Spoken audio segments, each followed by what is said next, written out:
Let's talk about how to hire a head of growth. Most companies mess up their head of growth hire in one of two ways. One, they hire someone way too early, spending a ton of money optimizing a product before they've even found product market fit. Or two, they wait too long. Revenue starts stalling, multiple departments are making conflicting decisions about acquisition, pricing, churn, and no one is connecting the dots. If you've ever found yourself asking, do we need a VP of marketing or do we need a head of growth, this is the video for you. I'm going to break down what a head of growth actually does, the exact signs that it's time to hire, and how to evaluate candidates so you don't end up with a high-priced marketer who only knows how to burn your paid media budget. So what does a head of growth actually do? A head of growth is not just a senior marketer with a fancy title. A VP of marketing typically owns brand, PR, lead generation campaigns, team management, their marketing operations, and the marketing budget. Whereas a head of growth owns business outcomes. Their mandate spans the entire customer journey. When growth slows down, most marketers assume it's an acquisition problem. They often ask for more budget to run more ads. In contrast, a head of growth looks at the whole picture.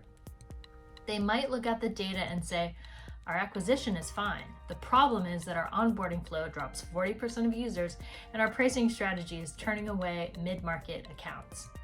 They figure out where the funnel is actually breaking rather than assuming every problem is a marketing problem.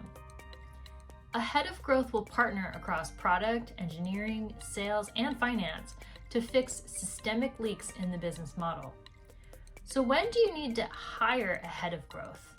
Well, first, don't hire a head of growth if you don't have product market fit yet. If you're still trying to prove that people genuinely want and will pay for what you've built, you don't need a growth leader to optimize your funnel. You need the founder to stay directly connected to growth, talk to customers, and iterate on the core offer. Hiring an executive here just adds noise and unnecessary overhead.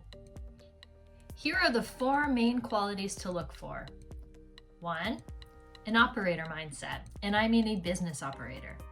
They talk comfortably about CAC, LTV, payback periods, gross margins, and retention economics, not just marketing metrics like clicks and impressions.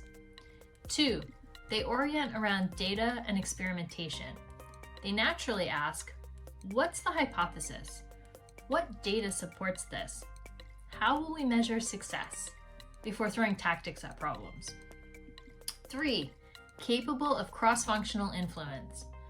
Growth leaders usually have to convince teams that don't report to them, like product managers or engineers, to execute experiments. They need high emotional intelligence and credibility to be effective here. 4, they have stage alignment with your business. You want to look for someone that solved problems at your specific business scale and ideally your business model before. When you're looking for a head of growth, you have options in terms of the type of engagement. 2 popular arrangements are a fractional head of growth and an FTE or full-time employee as head of growth. Before hiring anyone though, consider this. If you're still testing your growth engine or figuring out what long-term leadership should own, consider bringing in a fractional head of growth. A fractional leader can build your growth roadmap, set up measurement frameworks, and help define the full-time role before you make a bigger commitment. However, if you are rapidly scaling and need someone managing cross-functional execution every single day, then make the full-time investment. So where should you turn to make this hire? Let's face it, hiring in general requires a lot of time and effort. Some companies turn to freelance marketplaces like Upworks or talent networks like Marketer Hire if they are sure it's not a full-time role yet. But if you're not sure, or even if you're ready to make that full-time head of growth hire, finding someone with the right combination of strategic judgment, stage experience, and leadership skills can be pretty challenging. That's why many growing companies look beyond traditional hiring methods and partner with experienced platforms like Right Side Up. Agencies like Right Side Up don't just match resumes to roles, Their team can help companies scope the role, evaluate what kind of leadership is actually required, and connect them with highly vetted, fractional or full-time growth leaders who fit the organization's stage, goals, and business model. So now that you've got some great candidates, it's time to start interviewing. For this role, I would suggest skipping the generic marketing questions and instead focus on a case study. If you can give candidates a real business case from your past and ask them to start working the problem, you will understand how they think, not just what they know. A weak candidate immediately pitches a list of tactics.